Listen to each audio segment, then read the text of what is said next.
Greetings. So your last video talked about force per unit charge, which was electric fields. It's just sort of logical to think that sooner or later you're going to have to start talking about energy, except in the world of electricity and magnetism, you don't talk about energy, you talk about energy per unit charge or potential energy per unit charge, which is related to what's called electrical potential or voltage. And that's what this video is about. So here we have the template that I created in the last video, and here is the electric field, the definition, and the consequences with respect to force. And there's my cat in the background sounding like she's being tortured. She's a Siamese, that's just the way she rolls. As I said in the preamble, when you have a field producing charge, there is energy content in the field that the charge produces. And what we're really interested in is the amount of potential energy per unit charge that's available at a particular point in that field. That's called the absolute electrical potential at the point. It's also referred to as the voltage at the point. It's defined as the potential energy per unit charge. Units are joules per coulomb, which is the same as a volt, and the symbol that's used is V.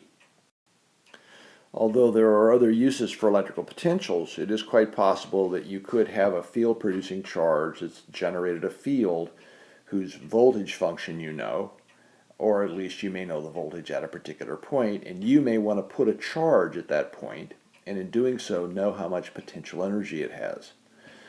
You can take this relationship, the definition of absolute electrical potential, manipulate it into this relationship and determine how much potential energy that charge has at that point. Which brings us to our first problem. So you've got a point out in space. There's nothing there. It's just a point out in space. We're going to assume that there's an absolute electrical potential at that point equal to 4 joules per coulomb. You could present that information as V equals 4 joules per coulomb, or you could write it as V equals 4 volts. You could be given that information in either form. You should feel comfortable going from one to the other. Our question is, if you put a minus 2 coulomb charge at that point, how much potential energy would it have? Now, as a side note, you know that potential energies can be negative. You also know that when a potential energy quantity is negative, it has nothing to do with direction. Potential energy functions were created to help you deal with work calculations, work as a scalar. There's no direction attached to any of this.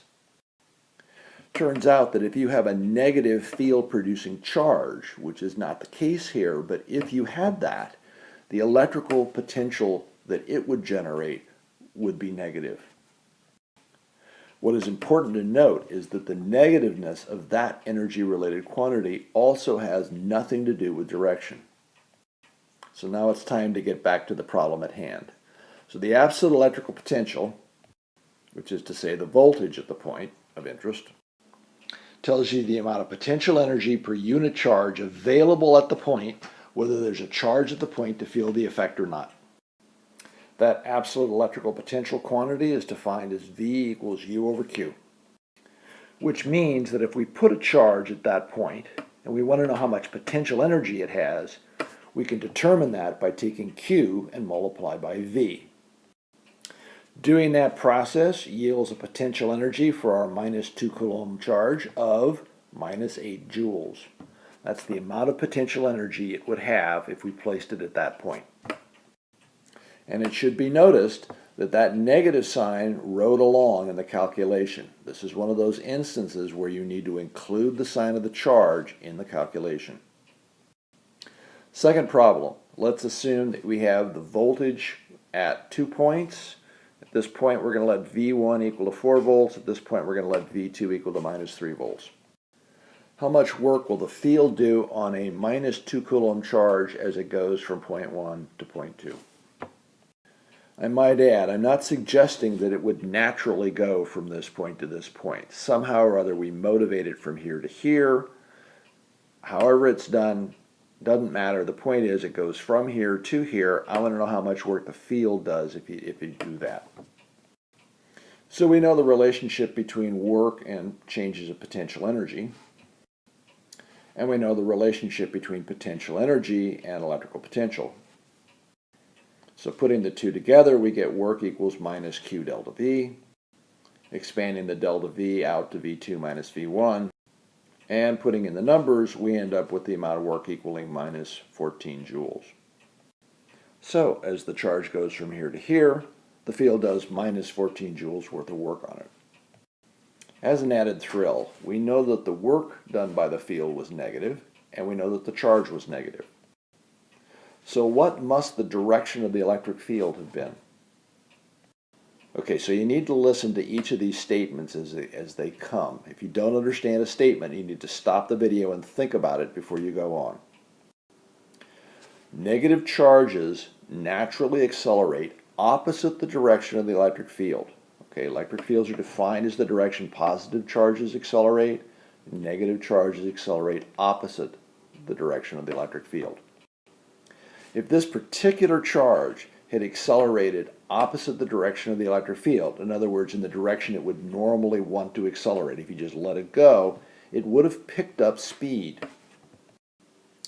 Which is to say that the work done by the field would have been positive. But the work done by the field was actually negative, which means apparently the charge's motion was not along its quote-unquote natural line. As its natural line would have been opposite the direction of the electric field, apparently it must have been moving with the electric field. Conclusion, its motion must have been with the electric field, which is to say the electric field must be downward. Or, if you happen to know that electric field lines always go from higher voltage to lower voltage, that would have worked too. In other words, I've used this to point out something that's important and is something you need to know. Electric field lines always go from higher voltage to lower. So if you know that this is a 4-volt point and this is a minus 3-volt point, this is higher voltage, this is lower voltage, you know the electric field is going in that direction. And wasn't that fun?